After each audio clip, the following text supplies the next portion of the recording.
అండి ఈ పంచదార పళ్ళని ఇలా పిసికేయండి. పిసికేసి తర్వాత పండు తొక్క తీసేయాలి. ఈ తొక్క తీసేయాలి. తొక్క తీసేసేటప్పుడు అందులో పిక్క ఉండకూడదు. ఓకేనా? పిక్క మొత్తం వచ్చేది. ఇది తెల్లగా ఉన్న చూసా సరసావాల కన్నా చిన్నది ఏమనేది గసగసాల కన్నా చిన్నది ఉంది. దాన్ని ఇలా పిండేసి ఎంత చేయాలి? ఇంత చెయ్యాలి. ఎంతమంది చేస్తారు మీలో? ఎవరు? నువ్వు చేస్తావా? ఇదిగో ఇదిగో ఇది తీసేయాలి. మరి ఒక చోట కూర్చోండి ఇద్దరు.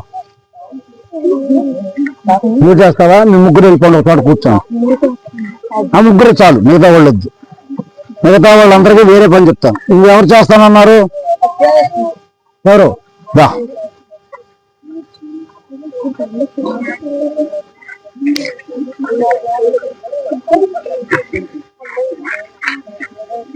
ఎన్ని ఇచ్చాను? ఈ 4 ఇందులో పిసికేయాలి. ఈ తొక్క తీసి పారేయాలి. ఓకేనా? ఎస్. ఇంకెవరు చేస్తారు? ఆ అమ్మాయితో మరిపోళ్ళు ఎవరు చేస్తారు? ఎవరు? నువ్వు కళ్ళద్దాలు తీసేయాలి. కిందకి కళ్ళద్దాలు ఫోటోలో పడకూడదు. కళ్ళద్దాలు కళ్ళకు పెట్టుకోవచ్చు. ఓకేనా? మొత్తం పిసికేయాలి. ఒక చోట గింజలు ఒక చోట గింజలు లేకుండా కాదు. ఇంకెవరున్నారు చేసేవాళ్ళు? అమ్మా సీట్ బాల్ చేసేవాడు ఇంకెవరున్నారు? నువ్వు చేస్తావా? ఆ ఖర్చు ఎక్కడన్నా దాసి వీవింగ్ అనేది చూస్తాం ఇవాళ. ఓకేనా? సో ఆ వీవింగ్ లో మీకు ఏమైనా క్వశ్చన్స్ అవి ఉంటే మీరు అడగచ్చు. సరేనా? బట్టలు ఎలా తయారవుతాయి? సారీస్ కానీ మనం వేసుకునే కాటన్ బట్టలు, అలాగే షర్ట్స్, ఈ మెటీరియల్ అంతా మగ్గాల మీద, అది కూడా వితౌట్ ఎనీ ఎలక్ట్రిసిటీ ఎలాగ తయారు చేస్తాం అనేది చూస్తాం. ఇంకొకటి వచ్చేసి మనం చెక్క అన్నిటిలో ఈ హ్యాండ్లూమ్స్ లేకపోతే వుడెన్ టాయ్స్ లో మనం న్యాచురల్ కలర్స్ వాడతామో చూస్తాం. ఓకేనా? న్యాచురల్ కలర్స్ అంటే తెలుసా మీకు? గట్టిగా చెప్పాలి, మరి నాకు వినబడాలి.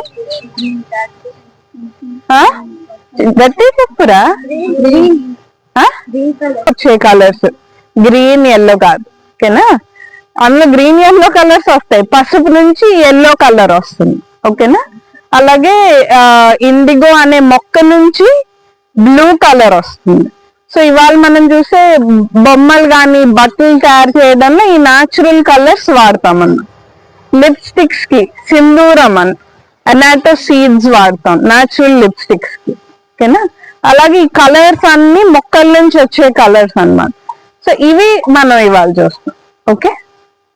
సో ఫస్ట్ ఏం చూసా? ఏమంటారు ఆ పద్ధతిని? ఏమంటాం? ఏ గానుగా? చెక్క గానుగా ఉంటుంది.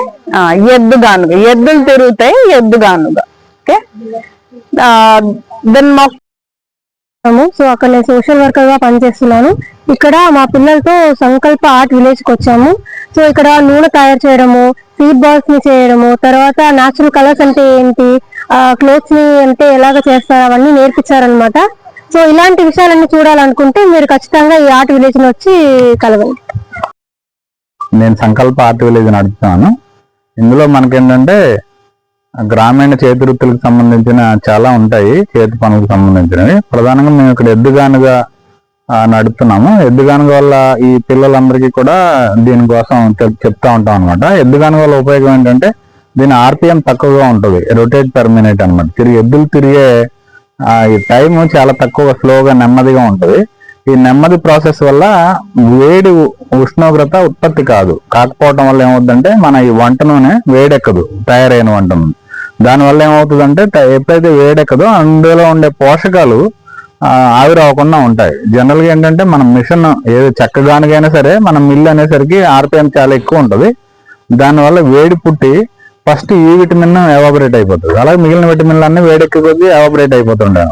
అందువల్ల ఈ కోల్డ్ ప్రాసెస్ అంటే ఏదైనా కూడా మనం తినేది కానీ, వండుకునేది కానీ, పండించేది కానీ స్లో ప్రాసెస్ లో ఉన్నదే మానవ ఆరోగ్యానికి ఉపయోగపడుతుంది అనే ఉద్దేశంతో మేము అన్ని ఇక్కడ నిర్వహిస్తున్నాం. అలాగే చేతి వృత్తులు, బట్టలు తయారవుతాయి మన దగ్గర, బొమ్మలు కూడా తయారవుతాయి న్యాచురల్ కలర్స్ తోటి. ఇవన్నిటిని కూడా పిల్లలకి చెప్తున్నాం ఎలాగైతే ఇలాంటి ప్రాసెస్ చేయడం వల్ల ఎలాంటి ప్రయోజనాలు ఉంటాయి, జీవన శైలికి సంబంధించిన ఏ వ్యాధులు రాకుండా ఉంటాయి, ఇవన్నీ ప్రాక్టీస్ చేయమని పిల్లలకి అర్థమయ్యేలాగా చెప్తున్నాం. Thank you. ఇక్కడ అది ఎద్దుగానం చూసాము, మొక్కలు చూసాం, సీడ్స్ బాల్ చేసాం, చెక్క బొమ్మలు కూడా చూసాం, అంతా బాగుంది. సంకల్ప ఆర్ట్ విలేజ్ లో SOS భీమిలి విద్యార్థుల చేత మనం ఏం చేస్తామంటే 6 mm సైజ్ సీడ్ బాల్ తయారు చేయడం జరిగింది.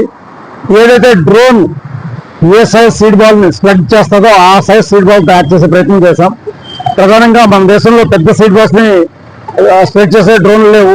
ఈ రోజు 6 mm సైజ్ మాత్రమే చేస్తున్నాయి కాబట్టి ఆ సైజు సీడ్ బాల్స్ తయారు చేసాం.